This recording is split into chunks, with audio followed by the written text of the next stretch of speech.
Bruce Smith wasn't just a great defensive end, he redefined the position. With unmatched speed, power, and relentless drive, Smith racked up 200 career sacks, the most in NFL history. But what made his dominance even more impressive? He thrived in a 3-4 system that was not optimized for pass rushers, all while being double and triple teamed. So how did Bruce Smith become the NFL's all-time sack leader and one of the greatest defenders the league has ever seen? Master of the sack, Bruce Smith took down 74 different quarterbacks and recorded a sack against every team except 3. On top of being the leader in career sacks, his 13 seasons with at least 10 sacks is number 1 all-time, and his 14.5 postseason sacks is second. Not only was Smith dominant at rushing the passer, he could stuff the run like nobody else, and he'd finish his career with the most tackles for a defensive lineman. We can argue who the greatest defensive lineman ever was another time. I will let you know I'm a biased Packers fan, so I'm going to go with Reggie White. But needless to say, the guys in this conversation all have an argument for the greatest.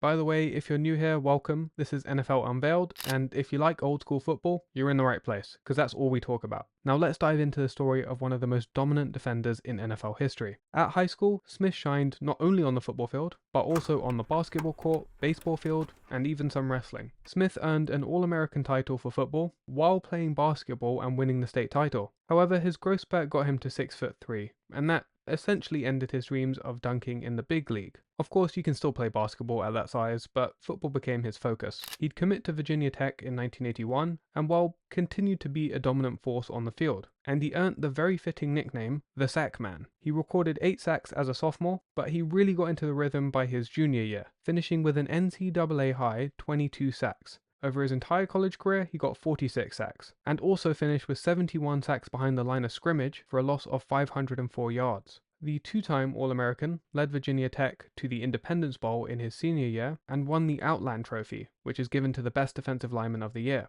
The well-rounded player that Bruce Smith was, at both rushing the passer and stopping the run, was clear by the fact Virginia Tech had the second best run defense, allowing just 71.5 yards per game. And Smith anchored the line with 16 sacks and 69 tackles in his senior year. Now, with the first pick in the 1985 draft, the Buffalo Bills knew what they had to do. They had just come off a 2-14 stinker, and only a couple years prior, they'd lost Jim Kelly to the USFL, although he did find his way back to the Bills once the league folded. But to avoid another disaster, they had to lock up Bruce Smith quickly. The Birmingham Stars had Smith's rights in the USFL, and they tried to sign him after his junior year. Smith was explosive and was responsible for a lot of sleepless nights for opposing quarterbacks, and the Bills managed to get a deal done, so Smith was coming to the NFL. That pick alone would have made it an excellent draft for the Bills, but they also got quarterback Frank Reich in the 3rd round and legend Andre Reed in the 4th round. Yet, despite Smith's dominance at college and the Bills' commitment to drafting him, not everybody agreed. This was partly influenced by the high risk of drafting a defensive lineman at the time. As The Athletic notes, from 1970 to 1984, there were a lot of notable busts of linemen selected in the top 10, and these are just a few names I'm throwing up that they mentioned. Adding to this fear was the fact that Bruce was, on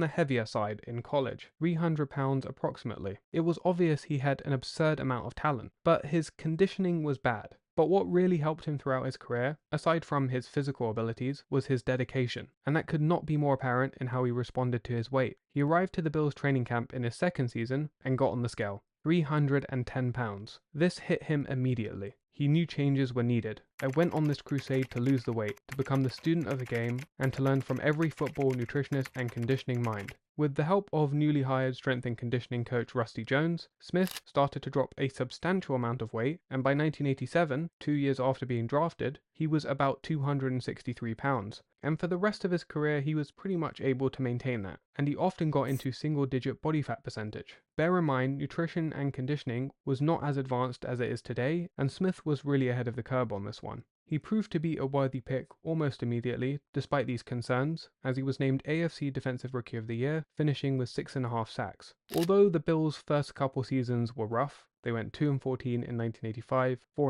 in 1986, and 7-8 in 1987. Things began to turn around with the development of their talent and hiring of head coach Marv Levy. In 1987, he was selected to his first Pro Bowl and won Pro Bowl MVP, plus he was named first team All-Pro. But again, despite such an amazing weight transformation and good play on the field, Smith was having problems off the field. He was suspended for 4 games in 1988 for violating the league's substance abuse policy, given this was the second time he tested positive for the substance. At this point, his head coach, Marv Levy, gave him an ultimatum: fix yourself up or we're letting you go. In 1989, a few months after he got suspended, he received an offer from the Broncos for $7.5 million over 5 years. Free agency was extremely restricted back then, so the Broncos would also have to give the Bills 2 first-rounders, if the Bills even decided to let him go. Smith was dominant on the field, but his off-field habits were bad enough for the Bills to consider letting him walk. Thankfully for them, they decided to stick with him. His response to all this noise? 13 sacks and his 3rd straight Pro Bowl. From 1986 to 1998, Smith amassed 10 or more sacks each year, excluding 1991 where he dealt with a knee injury. He won Defensive Player of the Year in 1990 with 101 tackles, 19 sacks, which was a career high, and 4 forced fumbles.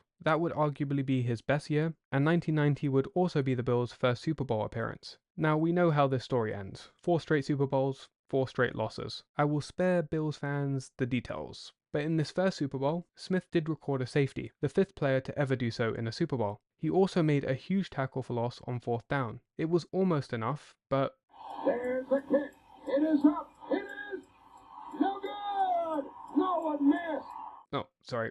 I said I wouldn't go there. Now, this menacing photo of Smith was featured on the cover of Sports Illustrated prior to the 1991 season. While the predicted Super Bowl matchup was correct, Bruce would not be loose, as he missed 11 games due to a knee injury. He did make it back for the playoffs, but he couldn't help the Bills overcome the Redskins, who won 37-24 in the Super Bowl. Smith was back to full strength and did not miss a step in 1992, finishing with 89 tackles and 14 sacks. But 1996 would be another award-winning season, when he won Defensive Player of the Year again, finishing with 90 tackles, 13.5 sacks, and 5 forced fumbles. Smith was relentless. I mean, he has the most sacks in NFL history, so I guess that's kind of obvious, right? The 8-time All-Pro and 11-time Pro Bowler was also voted to the All-Decade team in both the 1980s and the 1990s. But by 1999, the Bills were cooked, and Smith, Thurman Thomas, and Andre Reed were all released for salary cap reasons. He'd be picked up by the Redskins, and while they did not see much team success, it was here that Smith would finish with the all-time sack record,